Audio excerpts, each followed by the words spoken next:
창세기 22장 1절에서 14절까지 좀 길지만 우리 같이 함께 합독합니다.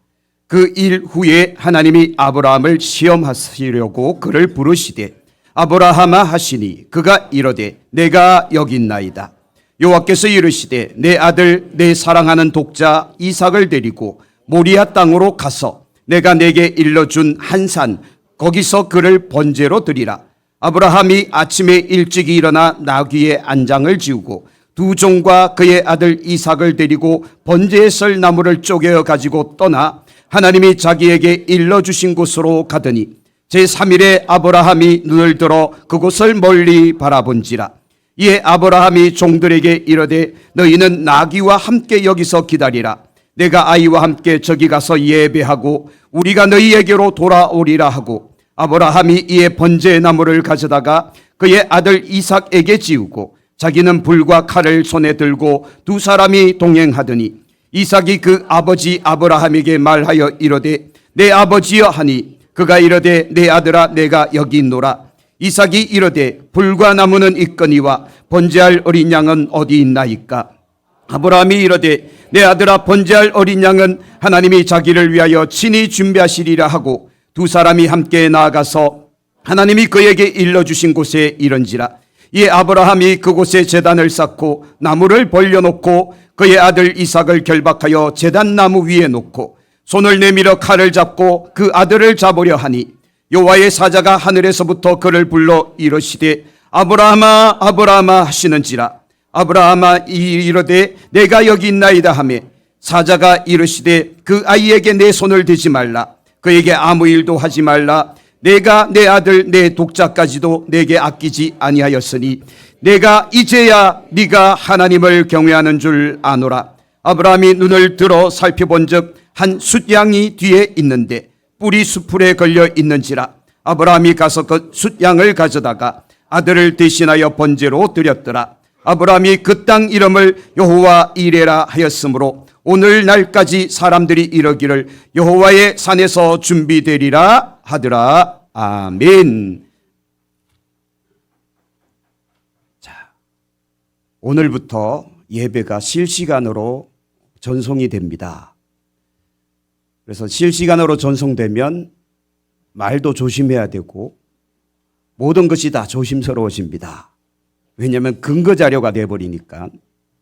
그래서 참 이게 두렵고 떨리지만 오늘 이 자리에 오지 못하는 우리 성도들을 위해 우리가 배려하는 겁니다. 그래서 여러분들도 저길 보지 마시고 실물을 보셔야 돼요. 영상보다는 얼굴이 실제가 잘생겼다는 사람도 있고 실제보다 영상이 잘생겼다는 사람이 있으니 두 개를 그냥 비교해 보시면서 자, 오늘은 우리가 말씀에 집중해야 될 이유가 있습니다. 자, 왜 그런가 하면 드디어 때가 됐고 드디어 그 때가 왔습니다. 무슨 소린가 하면 아브라함 이야기의 클라이막스, 최고 정점에 다다른 겁니다. 자, 지난주까지 우리가 아브라함의 시험 10가지에 대해서 계속해서 우리가 말씀을 나누었고 오늘 22장은 아브라함이 받은 마지막 최종 관문, 최종 시험이 오늘 22장에서 펼쳐집니다. 그래서 펼쳐지는 그 가운데 자, 몇 절인가 하면 12절 같이 보실까요? 12절. 사자가 이르시되 그 아이에게 내 손을 대지 말라. 그에게 아무 일도 하지 말라. 네가 네 아들 네 독자까지도 내게 아끼지 아니하였으니 내가 그 다음은요. 이제야 네가 하나님을 경외하는 줄을 아노라. 여러분 아브라함이 처음부터 하나님 경외하지 않았을까요? 경외했죠. 부름받은 순간에도 그는 하나님과 함께 독대하면서 하나님의 언약을 받은 사람이고 그는 가는 곳곳마다 제단을 쌓고 하나님 앞에 제사할 수 하는 바로 믿음의 사람이었던 겁니다. 그런데 하나님은 이 22장에 와서 이제야 네가 나를 경외하는 줄 안다라고 이야기하시는데 지나간 과거를 무시하는 것이 아니라 드디어 하나님의 합격증이 도달했다는 겁니다. 이제 저와 여러분들도 합격증을 받기까지 하나님 앞에 인정받기까지 믿음으로 더 싸워나가기를 축복합니다. 자, 오늘 이 합격증을 주신 때는 아브라함의 나이가 약 115세 정도 되는 때입니다. 언제 아브라함이 하란에서 부름을 받았는가 하면 75세입니다. 몇 년이 걸렸죠? 40년의 시간이 걸렸다는 겁니다. 아브라함 같은 믿음의 사람이 40년 걸려서 합격증을 받고 하나님 앞에 인정받을 수 있었다면 저와 여러분들은 몇 년 걸릴까? 빨리 계산해 보세요. 예, 그렇죠. 한 400년은 걸릴 것 같습니다.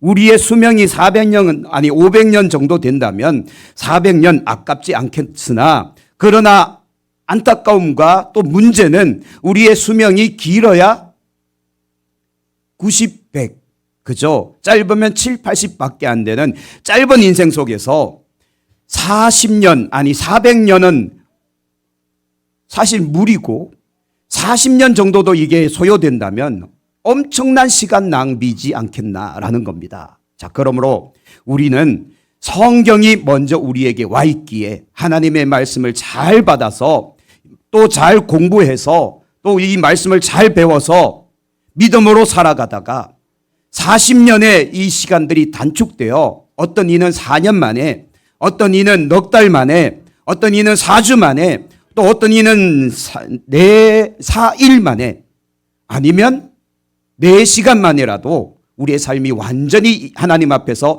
인정받는 그런 삶이 되기를 축복합니다. 그래서 제대로 은혜만 받아버리면 되고, 제대로 말씀이 깨달아지면 되는 거고, 제대로 내가 믿어지면 된다라는 겁니다. 어설프게 믿고 어설프게 살아가니 그게 문제가 되는 것이죠. 자, 여러분 옆에 있는 사람하고 이렇게 인사합시다. 주인공 됩시다.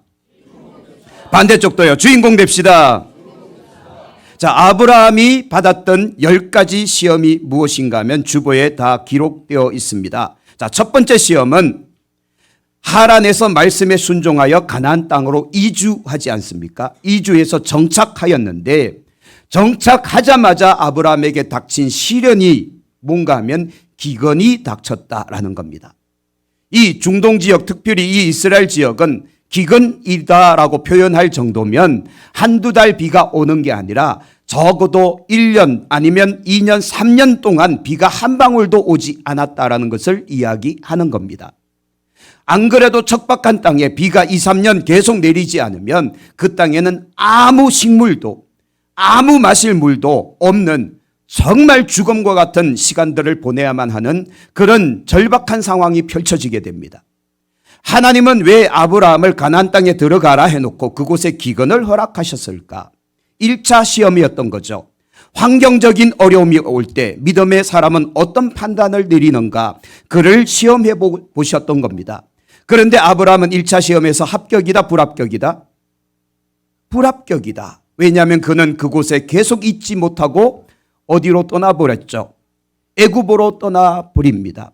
애굽으로 내려갔더니 그곳에서 그를 기다리는 것은 환영 인파다, 아니면 바로 왕이 그 아내를 빼앗아가는 거다. 빼앗아간 거예요.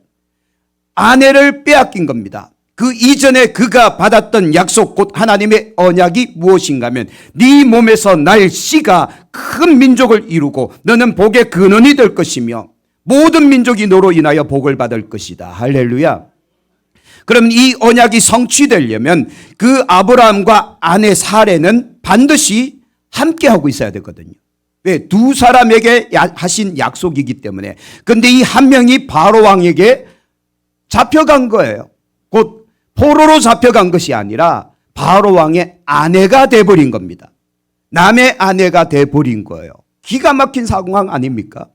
하나님의 언약이 파괴될 만한 그런 엄청난 사건이 일어난 것이 첫 번째 시험이었다.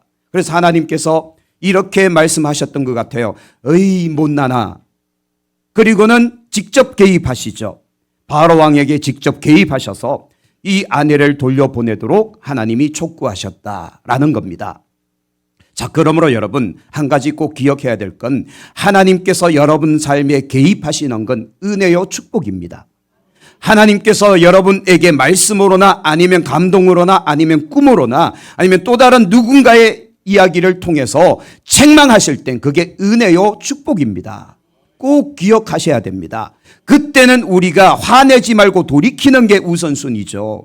근데 지금까지 우리의 삶은 어떻게 했다? 화내고 그 인간이랑 싸웠다. 왜요? 네가 뭔데? 라는 생각이 있기 때문에. 여러분, 하나님은 어린아이를 통해서도 우리에게 말씀하시는 거예요. 아십니까? 하나님은 어린아이를 통해서도 우리에게 말씀하시는 하나님이시기에 늘 영적인 이 민감함이 열려 있기를 축복합니다. 그래서 아브라함이 다시 가나안 땅으로 되돌아가죠. 되돌아갔는데 두 번째 시험이 또 옵니다. 어떤 시험이 왔는가 하면 그가 조카 롯을 어렸을 때부터 친자식처럼 양육해 왔습니다. 왜냐하면 자기 동생의 이 아이인데 그 부모가 일찍 죽었거든요. 그러니 고아가 돼버린 조카 롯을 그가 거두어 들여서 자기 자식처럼 수십 년을 키워온 거예요. 그런데 가나안 땅으로 돌아오자마자 두 사람 사이에 불화가 생긴 거예요. 재산 분쟁이죠. 재산이 많아져서 두 사람이 갈라설 수밖에 없는 문제가 생깁니다. 자, 하나님께서 일부러 이 조카를 통해서 시험을 주신 것 같아요. 그때 아브라함의 선택은 어떤 선택을 내렸는가 하면 이 조카에게 선택권을 넘기죠. 네가 먼저 선택하라. 떠나려면 떠나고 네가 동쪽으로 가면 나는 서쪽으로 가고 이제 둘이 갈라서겠다 이 소리죠. 그래서 아브라함은 두 번째 시험엔 약간 애매모호해요. 합격인지 불합격인지 모르나 그러나 아브라함의 발걸음을 어디로 옮기기 위한 하나님의 수단이었는가 하면 헤브론으로 옮기기 위한 하나님의 수단이었던 거죠. 왜냐하면 이 조카 롯은 육체적 사람이기에 육체의 욕망에 사로잡혀 있어서 소돔과 고모라 곧 소알 땅을 선택했단 말이에요. 그래서 약속하여서 그와 반대 방향으로 가는 것이 어쩔 수 없이 헤브론 산지로 올라가는 겁니다. 그 땅에 여전히 기근이 있고 그 땅이 여전히 먹고 살기 힘든 상황이지만 약속했기 때문에 헤브론 산지를 아브라함은 선택해서 올라갑니다. 헤브론은 해발 600에서 800m 되는 높은 산악 지역이에요. 그곳에는 나무가 없고 샘이 없고 그곳엔 가축을 먹일 만한 적당한 토지가 없습니다. 그럼에도 불구하고 아브라함은 그 헤브론을 향하여 올라갔다라는 거죠. 그런데 아브라함이 그 헤브론으로 올라갔더니 하나님께서 그와 함께 하셔서 그 헤브론이 복받는 땅이 돼버리고 말았다. 그래서 그 헤브론이 이후에 점점점 더 발전하더니 그 헤브론의 중앙에 어떤 도시가 형성되는가 하면 예루살렘이 형성되고 이 예루살렘이 모든 유다인들의 아니 모든 믿는 사람들의 중심지가 돼버렸다. 누가 그곳에서 살았기 때문에요? 아브라함이 그곳에서 살았기 때문에 하나님은 그곳에서 그와 함께 하셨다라는 겁니다. 자, 그러므로 어디가 천국이요? 제가 묻는다면 여러분들은 내가 있는 곳이 천국이요 라고 대답하시면 됩니다. 자, 어디가 천국입니까? 그 이유는요? 그렇죠. 그렇게 나오는 거예요. 하나님께서 함께 하시는 그곳이 곧 천국인 거죠. 할렐루야. 그래서 우리 인생이 아무리 저 나락으로 떨어진다 할지라도 하나님은 그곳에 나와 함께 하실 것입니다. 이사야서 43장에 우리에게 약속하신 말씀이 있는데 네가 물 가운데로 지날 때도 물이 넘치지 못할 것이고 네가 불 가운데로 지날 때도 물이 너를 사르지 못할 것은 내가 너와 함께함이라. 할렐루야. 그러면 여러분 우리가 가는 곳에 하나님이 함께할 수 있다면 이것만큼 복된 인생이 없다. 그런데 이 조카 롯 아브라함을 떠나 갈라서지 않습니까? 세 번째 시험이 또 옵니다. 하나님을 떠난 것과 마찬가지죠. 그는 소돔과 고모라성을 선택해서 내려갔는데 하필 그때 사해 동맹국 5국가가 이 수메르 민족이죠. 메소포타미아 문명의 4개 국가 연합군에게 대적하는 일이 일어납니다. 그 때문에 전쟁이 일어난 거예요. 문명의 충돌이 일어난 겁니다. 엄청난 이 전쟁의 화마 속에서 롯이 사로잡혀 간 거예요. 하나님은 일부러 이 전쟁을 일으키신 것 같아요. 아브라함이 어떤 행동을 하는가 지켜보시려고. 그때 아브라함이 그 소식을 듣고는 조카 롯이 사로잡혀 갔다는 소식을 듣고는 쫓아 올라갑니다. 방금 말씀드렸죠. 문명의 충돌이라고, 국가 간의 전쟁이라고. 국가 간의 전쟁에서 일개 부족에 불과한 이 아브라함의 이 족속이 그 국가의 전쟁에 개입하는 건 말도 안 되는 상황입니다. 불가능한 전쟁이에요. 그러나 이 불가항력적인 전쟁임에도 불구하고 아브라함은 책임지려는 그 마음으로 쫓아 올라간 겁니다. 조카로서를 살리고자 하는 그 마음 하나로 자기 목숨을 걸어버린 겁니다. 이게 하나님께 아주 칭찬받을 만한 일이다라는 거죠. 자, 그래서 세 번째 시험은 합격증을 받았던 것 같아요. 자, 그 다음 네 번째 시험이 또 오는데, 네 번째는 또다시 하나님께서 그에게 언약을 주십니다. 내가 너로부터 날 씨가 하늘의 별과 같이 땅의 모래, 바닷가의 모래알처럼 많아지게 할 것이다. 또 내가 너에게 복 주어 너로 인하여 천하 만민이 복을 받게 만들 것이다. 아브라함이 이렇게 되묻습니다. 그 말씀이 이루어질 것을 내가 어떻게 확인할 수 있습니까? 하나님이 말씀합니다. 재물을 내게 가져와라. 재물을 가져와서 이게 이제 각을 떠서 하나님 앞에 제사를 지내야 되는데, 하필 아브라함은 소나 양과 염소 이 큰 짐승들은 쪼개서 제단 위에 올려놨으나 집비둘기 새끼와 산비둘기 새끼 두 마리는 쪼개지 않고 그냥 제단 위에 올려놓는 실수를 하게 됩니다.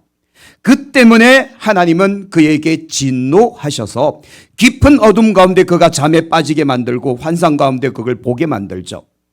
곧 하나님께서는 어떤 저주를 하셨는가 하면 너의 후손이 400년 동안 이방에서 객이 될 것이다 라는 저주를 내리셨다라는 겁니다.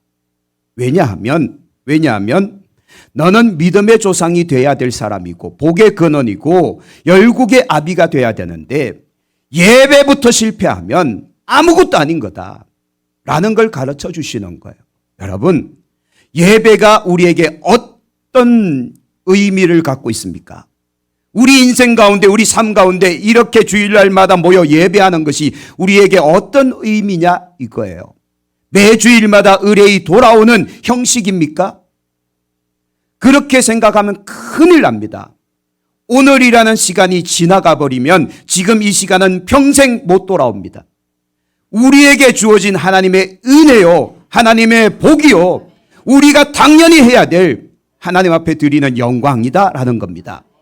이 예배는 예수 그리스도의 십자가의 죽으심을 통해 이루어진 예배라는 겁니다. 구약시대 때는 제사를 언제나 함부로 드릴 수 없었고 특별히 대제사장 외에는 지성소로 들어갈 수가 없었습니다. 일반 시민들은 성소에도조차 들어갈 수가 없습니다. 제사장들이 그 제사를 집도하기 때문이고 일반 시민들은 저 마당에서만 있어야만 했거든요. 자, 그런데 예수님께서 십자가에 못 박혀 죽으실 때 성소의 휘장이 위로부터 아래로 찢어지지 않습니까? 지성소가 열려버렸단 소리예요. 이게 무슨 의미를 갖고 있는가 하면 이제는 누구든지 하나님의 보좌 앞에 나와 예배할 수 있는 은혜를 베풀었다는 소리입니다. 그러면 여러분, 오늘 우리가 이 자리, 이 시간, 이곳에 나와 하나님 앞에 예배할 수 있음은 예수 그리스도의 십자가의 은혜인 겁니다. 그 십자가의 은혜를 우리가 알고 있다면 매주마다 돌아오는 예배가 의뢰이 드리는 형식이 아니라 그때마다 우리는 가슴 저미는 그 뜨거움으로 하나님 앞에 예배할 수 있어야만 한다는 거예요. 이 시간이 우리 평생의 삶에 가장 소중한 시간이라는 걸 믿으시기를 축복합니다. 그 마음 가지고 우리가 예배를 임해야지. 그래야 하나님의 은혜가 경험되어지고 성경에 말씀한 바와 같이 이 예배 시간을 통해서 하나님은 이곳에 임재하시고 우리를 만나주시고 우리에게 말씀하여 주셔서 하나님의 뜻을 보여주신다는 겁니다. 그리고 우리가 드려지는 이 예배를 하나님은 연락하신다, 받으신다라는 겁니다. 그런데 요즘 많은 사람들은요, 예배를 어떤 하나의 종교적 행위로만 여기는 사람들이 너무 많아요. 그래서 이런 이야기를 합니다. 예배 드리고 집으로 돌아가면 사고 안 날 것 같고 자식들 잘 될 것 같고 사업 잘 될 것 같고 뭐 내 인생에 좋은 일 일어날 것 같은 느낌. 이건 그냥 네 생각이고 그냥 느낌일 뿐이에요. 예배 잘 드린다고 사고 안 나는 거 아니고 문제 안 생기는 거 아니에요. 우리가 예배하는 것은 하나님 앞에 우리 자신을 드리는 겁니다. 하나님께서 무슨 말씀을 하시는가 오늘 이곳에서 그 말씀을 듣고 깨닫는 거예요. 하나님 앞에 영광 돌리는 거예요.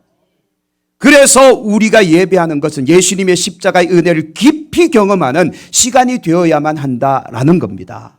그러면 여러분, 예배를 소홀히 여기지 마라. 왜냐하면 아브라함이 하나님 앞에 드리는 제사 자그마한 비둘기 새끼 2마리를 쪼개지 않았다가 그 후손이 평생에 그 후손의 400년이라는 시간, 400년은 인간의 역사로는 내 개인의 역사로는 넘어갈 수 없는 시간이거든요. 3대나 4대 이후에나 그들이 출애굽하여 탈출하는 그 엄청난 시련을 겪는 그런 저주가 그들 가운데 임했다라는 겁니다. 자, 그러므로 여러분, 우리가 예배를 성공해야 인생을 성공할 수 있습니다. 예배가 성공해야 여러분 가문이 믿음으로 서게 될 수 있습니다. 할렐루야. 예배 성공자가 되시기를 축복합니다. 또 5번째 시험은 85세 된 아브라함, 그리고 그의 아내 사라는 75세 되었을 때 그들이 잘못된 판단을 내려버립니다. 하나님께서 일부러 하갈이라는 여인을 그들에게 붙여주신 것 같아요. 어떻게 행동하나 보시는 거예요. 여러분, 신앙생활은 내 생각 버리는 과정이에요. 다시 말씀드릴게요. 신앙생활은 내 생각을 버리는 과정입니다. 내 생각이 빨리 버려지면 빨리 버려질수록 하나님께로 가까이 다가간다는 겁니다. 내가 가진 고집과 아집과 내 생각과 내 지식을 가지고 교회를 다녀봐야 아무 기적이나 이적을 경험할 수가 없다는 겁니다. 왜냐하면 하나님의 생각은 우리와 다르거든요. 하나님의 계획은 우리와 다르거든요. 하나님의 뜻은 우리의 뜻과 다르거든요. 그러기에 우리가 하나님의 뜻에 부합할 수 있도록 끊임없이 우리는 말씀으로 나아가야 됩니다. 내 생각이 아닌 하나님의 말씀에 순종할 수 있도록 나를 훈련시키고 만들어가야 된다는 소리입니다. 그런데 아브라함과 이 사라는 하갈이라는 여종, 그 여종을 통해서 자신들에게 자식이 없으므로 그 여종을 통해서 씨를 번식시키려고, 후손을 이제 번식시키려고 그들은 계획을 세웠다. 이 5번째도 완전히 불합격 당하는 겁니다. 그 때문에 이 하갈을 통해서 이스마엘이 태어나게 되고, 이 이스마엘이 두고 이 이스라엘에게 후한이 되었다라는 거죠. 자, 6번째 시험은 어떤 시험이 있는가 하면 모든 남자들이 할례를 행하라라는 겁니다. 여러분, 가끔 가다가 우리가 납득도 안 되고 거부하고 싶은, 도무지 내가 이해할 수 없는 하나님의 명령이 떨어질 때가 있어요. 그런데 이 아브라함에게 개인적으로 명령하신 것이 아니라 너와 너의 집에 속한 모든 사람, 또 이방인 중에서 너희가 사서 종으로 들어온 사람들까지도 전부 할례를 행하라는 거예요. 그러면 가정에서 반발이 일어날까요? 안 일어날까요? 반발이 당연히 일어나죠. 그럼에도 불구하고 아브라함은 그 명령에 순종해버립니다. 모든 남자들에게 할례를 행하였다. 이 할례는 너희가 언약의 백성이라는 징표다, 징표. 그것을 너희 몸에 지녀라 라는 겁니다. 그래서 아브라함은 모든 집안의 남자들에게 할례를 행하며 우리는 언약의 백성이다라는 걸 선포해버린 겁니다. 여러분, 한 가정의 가장이 믿음으로 바로 서 있으면 그 가정은 믿음으로 바로 서게 되어 있습니다. 그리고 뒤따라오는 보너스와 같은 것이 있는데 그것이 뭔가 하면 하나님의 은혜와 복이 임하게 된다라는 겁니다. 제대로 된 영적 지도력을 발휘하라라는 거예요. 내가 제대로 된 믿음 가운데 바로 서 있어야만 내 자식들이 복을 받는 거예요. 내가 그러지 않고, 내가 바로 서 있지 않고 자식들을 세상적으로 잘 되게 하려고 해봐야 안 된다는 거예요. 세상적으로는 복을 받을 수 있을 수도 있어요. 성공할 수 있어요. 왜냐하면 많은 물질적인 투자를 하면 당연히 성공하겠죠. 그러나 영적인 복은 받지 못한다는 겁니다. 하나님의 은혜의 복은 받지 못한다는 겁니다. 인생의 결정적 순간에 하나님의 돌보심과 보호하심이 없다는 겁니다. 명심하시기를 축복합니다. 그래서 한 가정의 가장이 바로 서야 되고, 왜냐하면 그가 원본이고 그가 근본이고 그가 기초기 때문에 아브라함은 열국의 아비가 될 사람이었기에 이제 이 가정부터 잘 다스리는 거예요. 가정부터 잘 다스리는 거예요. 여러분, 누가 믿음 가운데 서야 되겠습니까? 이 양반이. 자, 누가 믿음 가운데 바로 서야 되겠습니까? 내가요. 내가 우리 집의 책임자다라는 생각을 가지고 믿음 가운데 바로 서시기를 축복합니다. 자, 여섯 번째 시험은,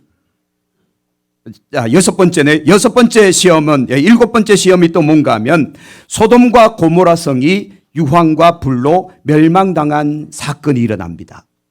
하나님께서 이 소돔과 고모라의 죄악이 가득하였기에 이 성을 멸망시키려고 하는데 이렇게 말씀합니다. 내가 택한 아브라함에게는 내가 비밀로 하지 않겠다 해서 미리 가르쳐 줍니다. 내가 이제 가서 이 소돔과 고모라 성을 완전히 멸망시켜 버리겠다. 자, 여러분 같으면 어떻게 하실래요? 용궁이 이제 내일이면 불타서 싹 사라진답니다. 여러분 같으면 어떻게 하실래요? 빨리 도망가야죠, 점천으로. 그런데 아브라함이 어떤 행동을 했는가 하면 하나님 앞을 가로막아 섭니다.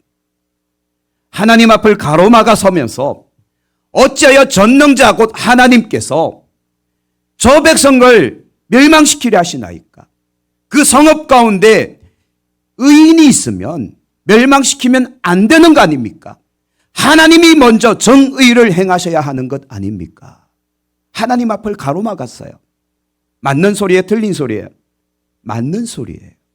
그래서 의인 50을 찾으면 어떻게 하시겠습니까? 내가 멸망시키지 않겠다. 죄송합니다 하나님, 45명이면 어떻게 하시겠습니까? 그래도 멸망시키지 않겠다. 죄송합니다 하나님, 또 한번 물어볼게요. 그러면 40명은 어떻게 하시겠습니까? 30명은 어떻게 하시겠습니까? 20명은 어떻게 하시겠습니까? 10명이면 또 어떻게 하시겠습니까? 계속해서 물어본단 말이에요. 짜증이 날 정도로. 그만큼 이 아브라함은 어떤 마음이 이제 생기고 있는가 하면 열국의 아비 복의 근원 믿음의 조상이라는 그 마음이 생기기 시작한 거예요. 아무리 소돔과 고모라 성이 죄악으로 가득 찼다 할지라도 그들도 불쌍한 영혼이고 그 안에도 믿음의 사람이 있을 것이고 그 안에도 선한 삶을 살아가는 사람들이 있을 것이고 또 한 가지 그가 마음에 두고 있는 한 사람이 있는데 그는 롯이잖아요.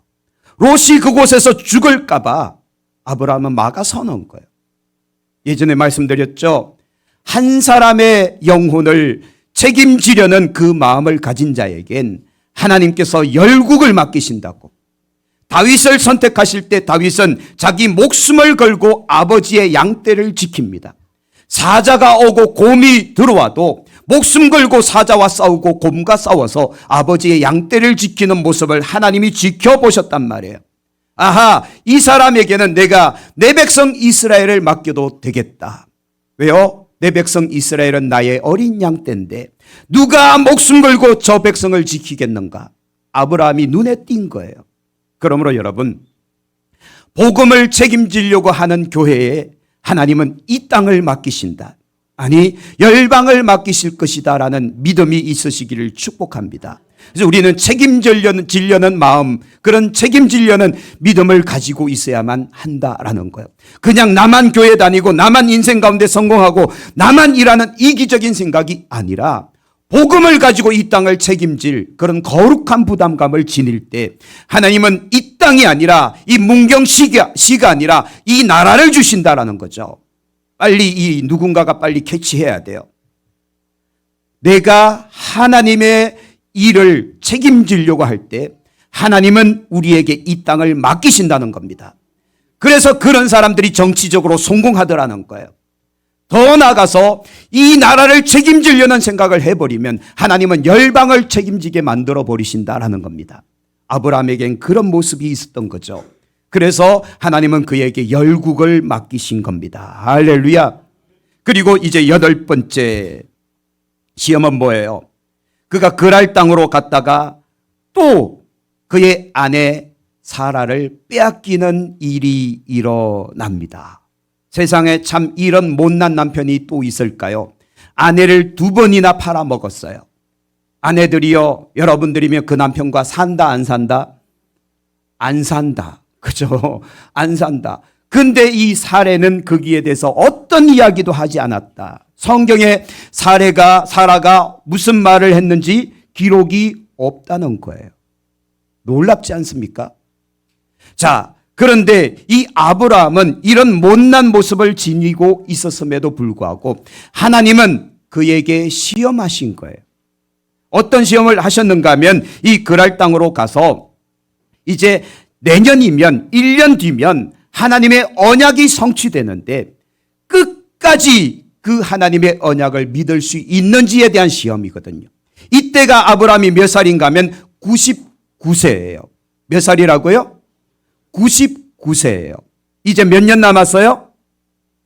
1년밖에 안 남았거든요. 내년이면 이삭이 태어난단 말이에요. 자, 여러분 생각해 보세요. 남자 나이가 100살이고 그 아내 나이가 90살인데 자식이 태어날 수 있다 없다? 없다. 맞나요? 자, 우리는 믿음의 사람이잖아요. 우리는 하나님의 사람들이잖아요.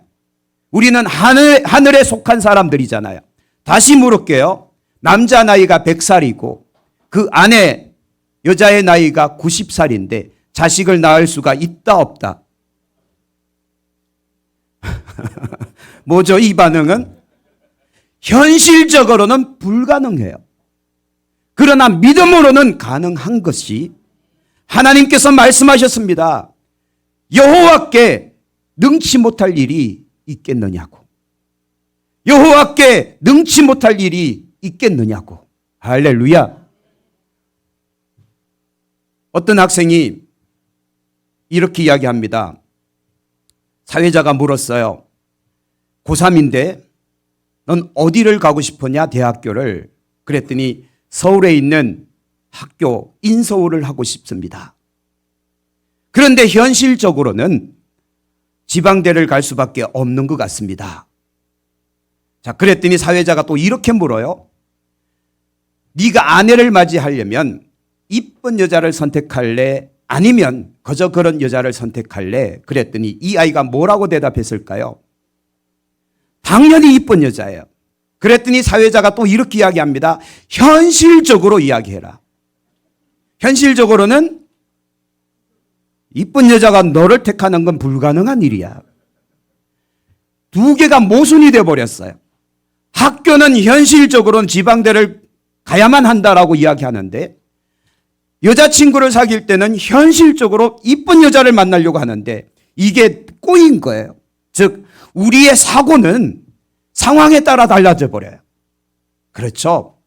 자, 그러므로 여러분 우리가 생각하는 현실은 현실이 아닌 거예요. 그냥 따라합시다. 그건 네 생각이고 진짜 현실은 하나님께서 행하시는 일이 우리의 현실인 걸 믿으시길 축복합니다. 즉 하나님께서는 세상 만물을 창조하시고 그리고 요한계시록까지 이 모든 세상이 끝나는 종결되는 그날까지 하나님은 여전히 일하고 계시기에 하나님의 뜻을 펼쳐나가신다는 거예요. 그게 진짜 현실이지 우리가 상상하고 우리가 꿈꾸고 우리가 생각하는 것이 현실이 아니라는 겁니다. 내가 생각하는 현실은 기가 막힌다 할지라도 하나님께서 우리와 함께 하시면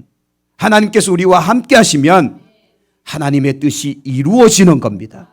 하나님의 뜻이 이루어지는 겁니다. 오늘 새벽에도 말씀드렸습니다. 나는 형편없는 인생일 수도 있다. 그러나 내 뒤에 계시는 분은 나의 하나님 전능자이시기에 하나님이 나와 함께 하시면 불가능한 일이 없다.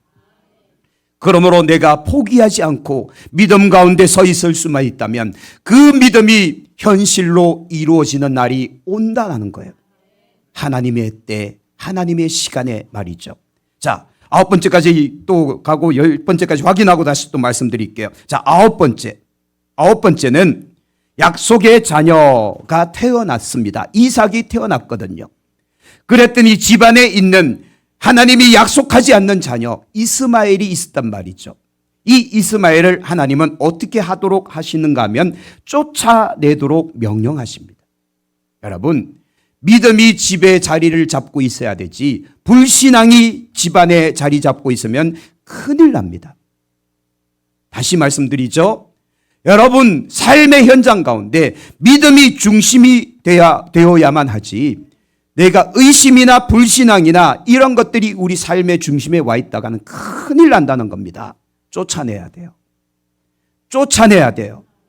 믿음으로 살아가도록 우리가 끊임없이 다짐하고 또 재다짐해도 우리는 넘어지게 되는데, 불신앙과 의심이 이 안에 있을 땐 이것이 더 크게 작용해버린다는 겁니다. 자, 그러므로 이스마엘을 쫓아내라. 이스마엘을 쫓아내라. 왜? 이삭이 자라나고 있다. 곧 믿음의 자녀, 약속의 자녀, 언약의 자녀가 자라나고 있기에 이 아이의 앞에 걸림돌이 없게 만들라라는 겁니다. 그래서 아브라함에게 그 명령하셨고 결국 이스마엘은 그 가문에서 쫓겨나게 되죠. 그리고 오늘 22장이 마지막 10번째 시험인데 기가 막힌 시험이에요. 10번째 시험은 어떤 시험인가 하면, 네가 100세에 낳은 아들, 네 독자 그 이삭을 번제물로 내게 바치라.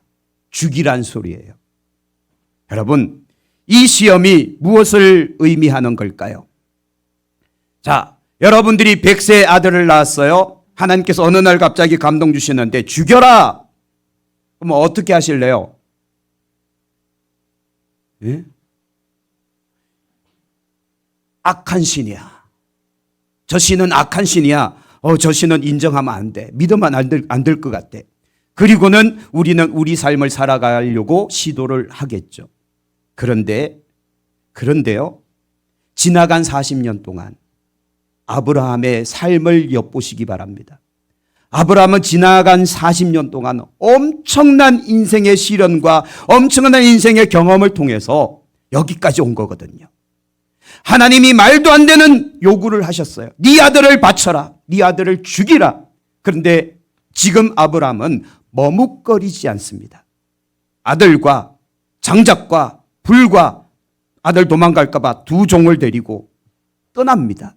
하나님이 지시한 땅 3일길이 걸리는 그 길을 아브라함은 떠납니다. 어쩌면 그의 평생에 가장 긴 3일이었을 거예요. 가장 많은 스트레스를 받는 3일 밤이었을 거예요. 밤잠을 설쳤겠죠. 100세에 낳은 아들, 눈에 넣어도 아프지 않을 그 아들 죽여야 되니까요. 그런데 아브라함은 단호하게 결심합니다. 죽여야겠다. 하나님께서 죽이라 하실 때는 이유가 있겠지. 그렇죠? 불가능한 상황에서 100세에도 아들을 낳았는데 또 주시겠거니 라고 생각했을 것 같습니다. 결단한 겁니다. 자, 그런데 이제 그 사건이 전개되고 나서 한번 읽어볼까요? 자, 10절. 손을 내밀어 칼을 잡고 그 아들을 잡으려 하니 여호와의 사자가 하늘에서부터 그를 불러 이르시되 아브라함아 아브라함아. 급히 그를 멈춰 세웁니다. 진짜 잡으려고 한 거예요? 신용만 한 거예요? 진짜 잡으려고 한 겁니다. 하나님이 감동받아 버리신 거예요. 그리고 그 손을 멈추게 하셨습니다. 그리고는 12절 이제야 네가 하나님을 경외하는 줄 알았다. 그리고는 숫양 한 마리를 발견하게 하고 그 숫양을 번제물로 바치게 한 겁니다. 그리고 그 땅 이름을 14절 아브라함이 그 땅 이름을 뭐라 하였다? 여호와 이레라 하였다. 그래서 그 의미는 여호와의 산에서 준비되리라 하더라 이거거든요. 하나님은 40년이라는 그 시간을 아브라함을 훈련하고 연단하고 깎고 다듬으셨다라는 겁니다. 한 석 달 전에 제가 말씀드렸나요? 2달 전인가요? 제가 기억에 좀 가물가물한데 산돌이 있고 산돌이 떨어져서 바위돌이 있고 바위돌이 굴러가다가 돌덩어리가 있고 돌덩어리가 또 굴러가면서 자갈돌이 되고 자갈돌 중에서도 다듬어져서 물맷돌이 되는 경우가 있다는 거죠. 산돌은 사람들이 그것을 이제 오르락 내리락 할 때 쉽게 다칩니다. 왜냐하면 뾰족뾰족하기 때문에. 그래서 하나님은 산돌 같은 우리 인생을 떨어뜨리셔서 물속에서 굴리게 만듭니다. 그러나 이 돌이 워낙 커서 돌덩어리예요. 여전히 돌덩어리를 또 홍수나 아니면 이 엄청난 계곡의 힘에 의해서 또다시 쪼갭니다. 그래서 돌덩어리가 되게 만들어요. 돌덩어리도 이게 너무 크고 무겁기 때문에 또 굴립니다. 또 쪼개서 자갈돌이 되게 만듭니다. 그리고 나서 자갈돌 중에서도 한 손에 쏙 들어올 물맷돌 크기로 만들면 이 물맷돌을 누군가가 주워 올리는 거예요. 누가요? 다윗이 주워 올리는 겁니다. 5개를. 5개를 주워 올려서 자기 목자의 주머니에 넣고는 앞으로 나아가는 겁니다. 그 앞에는 누가 있는가 하면 골리앗이라는 거인 장수가 있거든요. 그런데 이 물맷돌을 가지고 다윗은 나아갈 때 이렇게 이야기합니다. 너는 칼과 창과 단창으로 내게 나오지만 나는 네가 모독하는 이스라엘의 하나님 만군의 여호와의 이름으로 내게 나아가노라. 오늘 내가 너를 죽여 저 새들의 짐승의 밥이 되게 만들겠다. 할렐루야. 그래서 물맷돌을 던져버리잖아요. 물맷돌을 던져버리잖아요. 멋있게 쓰임받습니다. 이 골리앗의 이마 한복판에 박혀서 그가 넘어지고 다윗이 달려가서 골리앗의 목을 베, 그리고 그날 전쟁에서 승리를 거두었다라는 것이 성경의 기록이다라는 겁니다. 즉 40년이라는 시간 동안 하나님은 이 아브라함을 훈련하셨습니다. 깎고 다듬어서 이제는 하나님이 쓰시기에 합당한 일꾼으로 만들어내셨던 겁니다. 그리고 40년이 지난 지금 이 시점에 그는 완전히 합격한 거예요. 이제야 네가 나를 경외하는 줄 알았다. 이 말을 바꾸면 이제야 네가 나를 신뢰하는 줄 내가 인정한다라고. 말도 안 되는 상황임에도 불구하고 아브라함은 순종하고 있잖아요. 즉 하나님을 신뢰했다라는 겁니다. 그래서 오늘 주보의 제목이 이렇습니다. 기다림은 신뢰를 기반으로 한다라고. 기다림은 신뢰를 기반으로 한다라고. 하나님은 하나님의 때, 하나님의 시간에 일하실 겁니다. 그때까지 우리는 인내하고 기다릴 줄 알아야 돼요. 그 기다리면 반드시 기초, 기반이 뭐가 돼야 되는가 하면 신뢰예요. 누구를요? 여러분 자신을 신뢰하지 말고 하나님을 믿으십시오. 하나님을 신뢰하시기를 축복합니다. 왜냐하면 하나님은 한 번 작정하신 건 반드시 이루시는 하나님이시기에 하나님은 단 한 번도 우리 곁을 떠나지 아니하시고 우리와 함께 하실 것이기에 그 하나님을 믿으시기를 축복합니다. 다만 우리의 방법대로가 아닌 하나님의 방법대로 역사하시기에 우리가 오해하거나 착각할 뿐이지 하나님은 하나님을 사랑하는 자, 곧 그 뜻대로 부르심을 입은 자들에게는 모든 것이 합력하여 선을 이루신다. 선을 이루신다. 할렐루야. 믿으시기를 축복합니다. 그래서 우리는 기다려야 돼요. 하나님이 일하실 때까지 무엇을 기초로 해서요? 하나님을 신뢰하십시오. 하나님을 신뢰하십시오. 자, 그런데 여기까지는 우리의 얄팍한 생각일 뿐이고요. 여기서 좀 더 깊이 들어가겠습니다. 이제 우리는 거꾸로 생각하셔야 돼요. 우리가 하나님을 기다린다 생각했죠. 그런데 성경을 잘 보면 아니더라고요. 하나님이 우리를 기다리고 계시는 겁니다. 왜요?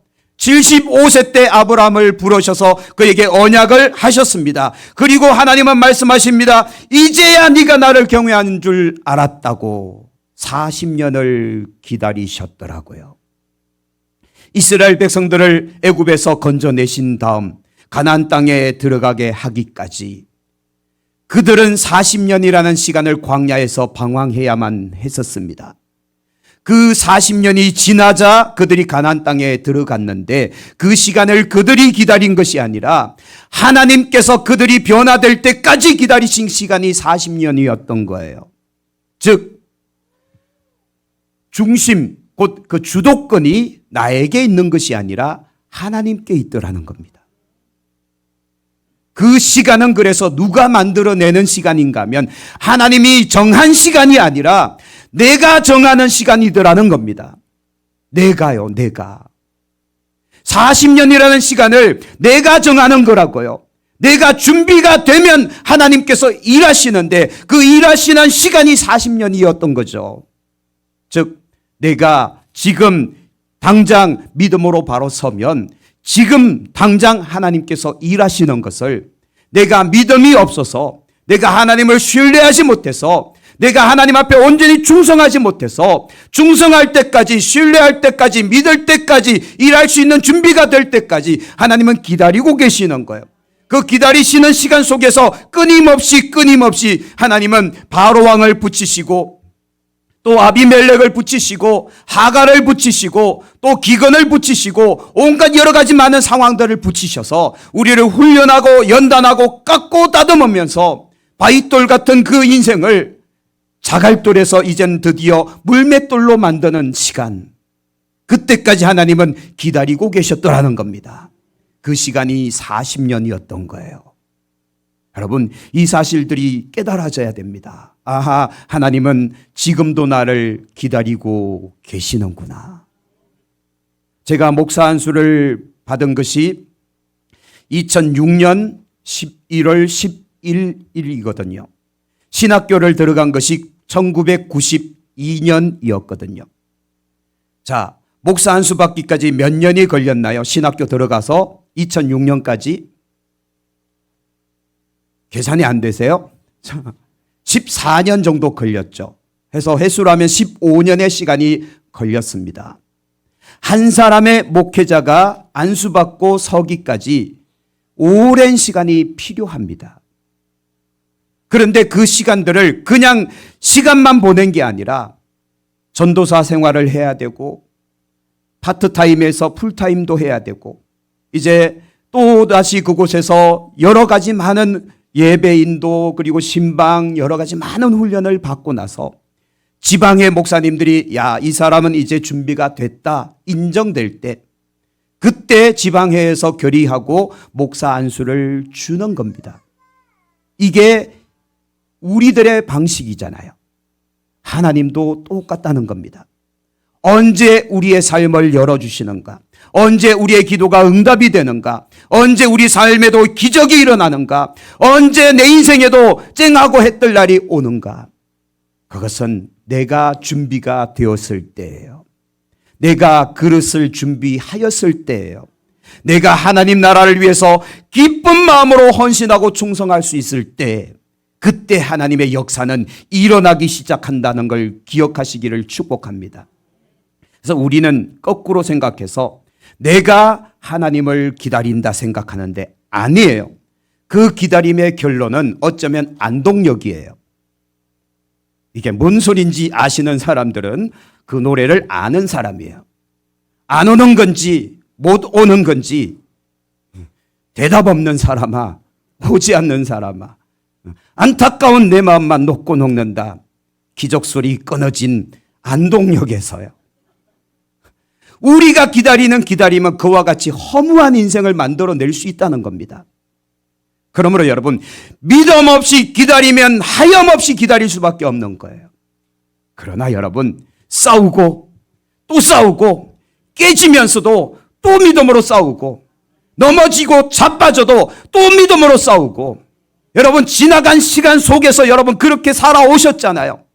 이제는 도망가지 말고, 회피하지 말고, 이제는 내가 그것을 가지고 분노하지 말고, 하나님께서 아하, 바로 왕을 붙이셔서 내 아내를 빼앗아 갔구나.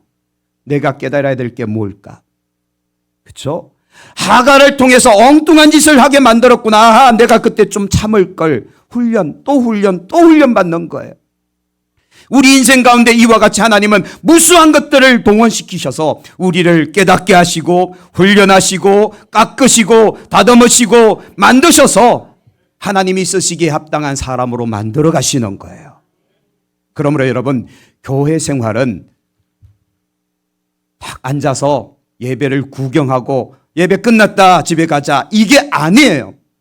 오셔서 말씀 배우고, 기도 훈련도 배우고, 예배 훈련도 배우고, 전도 훈련도 배우고, 내가 어떻게 하나님 앞에 충성하고 헌신할지를 배워서 쓰임받는 겁니다. 하나님이 쓰시고자 하실 때, 주가 쓰시고자 할 때 온전히 내 자신을 드릴 수 있는 준비가 갖추어지는 게 신앙생활인 거예요. 그러므로 여러분, 하나님은 기다리고 계십니다. 내가 기다린 거 아니에요. 내가 하나님의 시간을 기다리고 있어봐야 안동역이에요. 그러나 내가 믿음으로 준비가 딱 되면 하나님은 역사하기 시작하는 겁니다. 즉 하나님이 나를 기다리고 계시는데 하나님도 우리를 믿고 기다리고 계시는 거예요. 즉 기다림은 신뢰를 기반으로 한다는 거죠. 무슨 소리인가 하면 하나님이 저와 여러분들을 불러내실 때는 믿었으니까 불러주신 거예요. 믿고 있으니까 구원해 내신 거예요. 믿었으니까 사냥교회로 보내신 거예요. 안 믿으셨으면 다른 교회 보내셨겠죠. 자, 그래요. 박수 쳐야 돼요. 자, 하나님께서 믿으셨으니까 우리를 만나게 한 거예요. 그래서 좀 못된 목사 만나게 하신 거예요. 좀 센 목사 만나게 하신 거예요. 왜냐하면 장로님께서 또 기도하셨지만 그동안 우리가 너무 안일하게 신앙생활을 해왔기에 설교가 세죠? 주일날 말씀 공부할 때 세죠? 금요일날 기도해야 할 때 세죠? 너무 셉니다라고 할 정도로 너무 세죠? 아니요. 훈련받아야 되니까. 제가 센 거 안 해요. 저보다 더 센 사람 무진장 많아요. 그래서 한 가지만 말씀드리면 제 2년 선배 목사님께서 이거 인터넷으로 나가면 안 되는데 자 2년 선배 되는 목사님께서 교회 장로 두 사람이 지긋지긋하게 목사님의 목회를 계속해서 반대를 하니까 교회 뒤에 언덕으로 끌고 가셨대잖아요. 거기 가서 멱살을 딱 잡고 탁 들어 올린 다음에 죽을래 살래 했더니 두 분 장로님이 그 다음 주부터 절대 순종 절대 복종 힘에 제압당한 거예요. 저보다 더 센 사람 무진장 많습니다. 이제 우리가 이거는 이야기해도 돼요. 이제 우리가 전국 남성교연합회 이제 집회를 갈 거잖아요. 거기에 두 번째 강사로 오시는 안도엽 목사님이 계시는데 그분 일화가 있습니다. 그분이 군대에 있을 때 군종병이었는데 이분이 군단 본부 정도에 아마 근무를 하셨던 것 같아요. 근데 별자리들 그리고 대대장 정도 되는 사람들은 항상 제일 앞자리에 자리 지정석이거든요. 거기 딱 앉으면 다리 딱 꼬고 앉아서 팔짱 탁 끼고 이러고 예배를 드린답니다. 별들이니까 별들. 어느 날 이 전도사님이 군종병이 예배 드리다 말고 내려가서는 견장을 집어 뜯어버렸대요. 견장이라는 건 지휘관이란 뜻이거든요. 지휘관의 견장을 집어 뜯어버렸답니다. 그분 일화예요. 그랬더니 난리가 났어요. 그 뒤로는 다 그 밑에 사람들이잖아요. 별 뒤에는 이 대령, 중령, 소령, 그 다음 대위, 중위, 소위 이렇게 쭉 앉아있단 말이야. 전부 사색이 돼버린 겁니다. 난리가 났어요. 별을 집어 뜯었으니까. 그런데요, 이 사람이 된 사람이 역시 어른은 어른이에요. 예배가 다 끝나고 나서 목양실로 오더니 이분이 무릎을 딱 꿇더랍니다. 새파랗게 젊은 군종병 앞에 별이 무릎 꿇고 용서를 빌더랍니다. 그리고 그 다음 주부터 그 사람이 가장 많은 헌신과 충성을 하더라는 거예요. 진짜 센 목사님 만나실 거예요. 그분이 그래서 지금 부흥강사협회에서 엄청난 역할을 감당하시는 분이거든요. 저도 좀 세 보려고요. 좀 세지려고요. 동의하십니까? 왜 그런가 하면 아브라함의 인생이 40년 안타깝잖아요. 그래도 아브라함은 오래 살았으니까 그 40년 그래 이해를 할 수 있어요. 여러분 인생의 40년은 재성효 강장로님 40년 큰일 난다니까 40년 안 남으셨어요. 40년 더 사실까? 안 남으셨을 수도 있잖아요. 하나님이 언제까지 기다려줘야 돼? 그렇죠? 하나님이 언제까지 기다려줘야 돼요? 이제 우리들이 믿음으로 바로 섭시다. 이제 우리가 복음을 책임질 수 있는 하나님의 사람으로 바로 섭시다. 우리 사냥교회가 역사가 71년이라면 71년답게 좀 섭시다. 그래서 정말 우리 지방회를 책임질 수 있는 교회가 되고 이 문경시를 책임질 수 있는 교회가 되고 그런 걸출한 인물들이 여기에서 좀 나오고 할렐루야. 좀 이왕이면 좀 도지사 정도 좀 배출하고 할렐루야. 그 아멘한 입에서 그 집안에서 도지사가 나올지어다. 그래서 이 꼬맹이들 앞자리 앉힌 이유는 쟤네들의 미래가 아주 그냥 촉망되잖아요. 왜냐하면 하나님께서 저 아이 때부터 믿음으로 바로 서면 아브라함을 믿음의 조상이요 열국의 아비요 복의 근원으로 삼으셨듯이 그대로 될지어다. 아멘 안 하는 거 보쇼. 자, 여러분 이제는 하나님의 기다림, 그 안타까운 마음을 우리가 알고 있어야 돼요. 그렇죠? 자, 이제 생각을 바꿉시다. 내가 하나님의 역사를 기다리는 거 아니에요. 이 결정은 누가 하는가 하면 내가 하는 거예요. 하나님은 기다리고 계시는 거예요. 내가 믿음으로 눈 뜰 때까지, 내가 믿음으로 헌신할 때까지, 내가 믿음으로 충성할 때까지. 그래서 오늘 말씀합니다. 이제야 네가 나를 경외하는 줄 알았다. 이제 내가 네 인생 열게. 믿음의 조상으로 열어버리신 겁니다. 열국의 아비로 열어버리신 겁니다. 복의 근원으로 열어버리신 겁니다. 그동안은 훈련 과정이었고 이제부터 시작된 겁니다. 여러분 인생도 이제부터 시작되기를 축복합니다. 여러분 인생도 하나님의 복이 이제부터 열리기를 축복합니다. 여러분 집안에도 이제부터 하나님의 영광이 임하기를 축복합니다. 지금부터 하나님 들으셨죠? 다 지금이랍니다.